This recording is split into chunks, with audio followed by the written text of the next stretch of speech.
rights. They just don't know how deep corruption runs in this country and how shallow is the human fragility. Kaya kung may perfect ba tayo, kaya sa Amerika kung gusto nila. But please do not drag me into that ICC. I will not submit to you, you idiots. ICC, who created that? Europe, EU. Who's the prosecutor there? Who appointed her? Diyan sa unit nilang International Criminal Court. Anong presidente nila sabi nila na Duterte, you see, is psychiatrist. Kapatid pala ni King sa Jordan. Ipupunta ako ng Jordan. So, pinigilan ko muna. Paiyak tuloy ako. Inaapi-api kasi ako ng mga tao. May human na sampalin ko yung mga puto. Kaya yung itim na yung putot na iharap mo sa akin, nandito, sampalin ko yan. Ang baso ang IC. Who created you?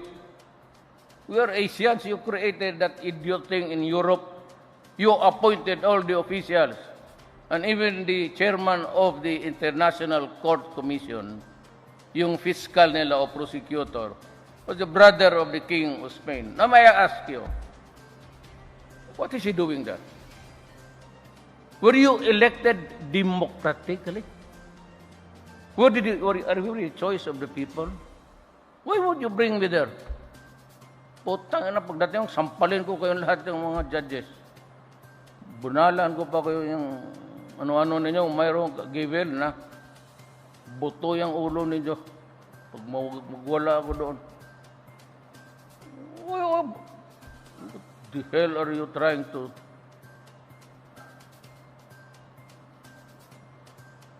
Tawag na. And you cannot acquire jurisdiction. You know why?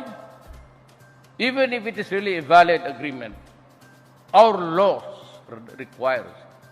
There's a constitution which says that no man shall be deprived of life, liberty, or property without due process of law. That is in the Constitution. Now here comes the Rome Agreement, the treaty which we signed. It was signed by President Estrada, which is correct.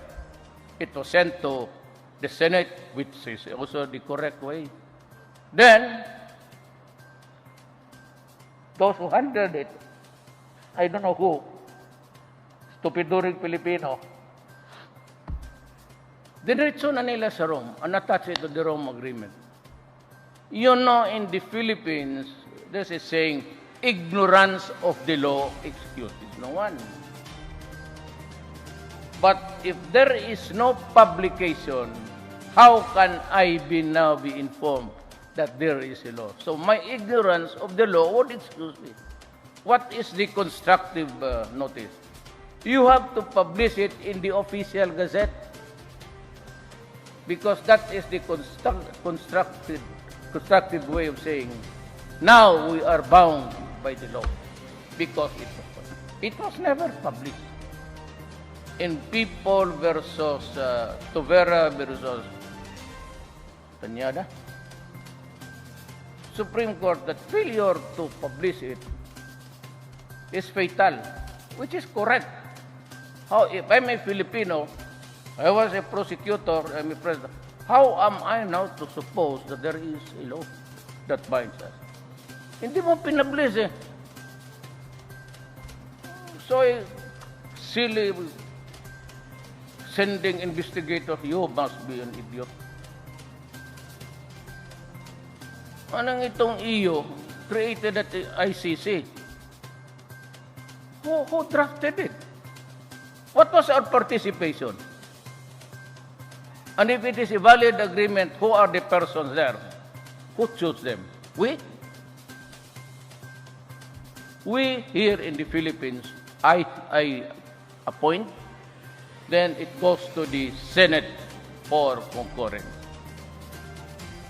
Then when it is there's a agreement now, it becomes a law. Without that, without the publication, there is no law. It is not true that we separated, we have withdrawn, because we withdrew nothing, because there was no law at all. How does it apply to me? The absence of the publication and all?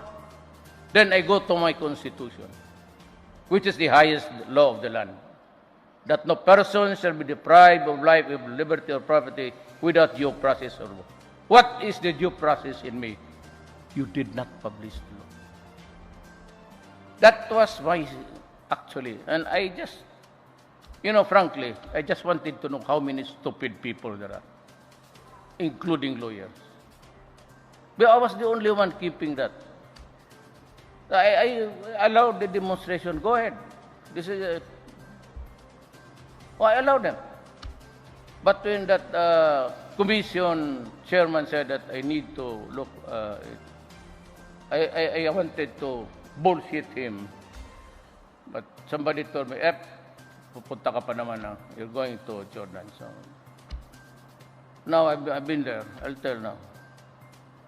He is a prince. The country is ruled by an autocratic. If you want to be soft about that, monarchical. It does not come from a free country. There is no democracy there. Why would you hold me there? EU should be put on notice that it is fraught with so many dangers. Someday, Europe will have to account also for their misdeeds in the previous centuries. Memory, people have an elephant's memory. How about your transgression, the robbing of the oils of the Arabs, taking over, and wars, dividing the Middle East into territory, establishing countries against the will of the Arab people? It takes two to tango. Let no man with no sin cast the first stone. That's the problem in this universe. Then I've told you, this time, we're running out of time. Coco's bride may be fretting around. Kasi si Coco siguro gusto nang yumakap. It's getting married. Let's go there and begin the ceremony. Told you I do not allow commercial transactions. I do not make decisions about trade and everything. Sa kanila yan. I do not even make calls. For the life of me, I have yet to call even Secretary Lopez. I do not use the, let's say, yung cellphone na yan, isang toolbox mo, 4 ang numero ang labas. Itong gago na ito. Even how I try, gusto pindutin sa kuko. Ganon-ganon mo. I use the, so I do not, I know that Russia, America, Europe, Israel, China are listening. So if you look at my directory, it's all girls. Hindi ako wala namang mali. Mga kaibigan ko lang, walang ano. But at one time, for the life of me, because I really don't know how to operate that idiotic thing, talagang hindi ko kaya. Ito mga security ko, ito mga babae, they're fun of telling me, we will teach you. They will teach me in the afternoon. The next day, nalimutan ko na. So one day, gumanong-ganon ako.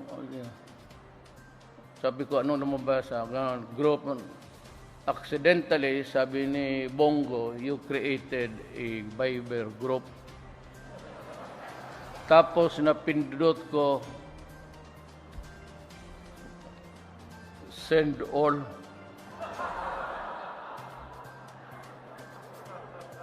Nahiya ako kasi wala na. Lahat nag-al sa balutan ko. No more. So, since I am holy na ako ngayon. So, and holy na eh. Kapalitan mo, wala na. So I let everything just continue.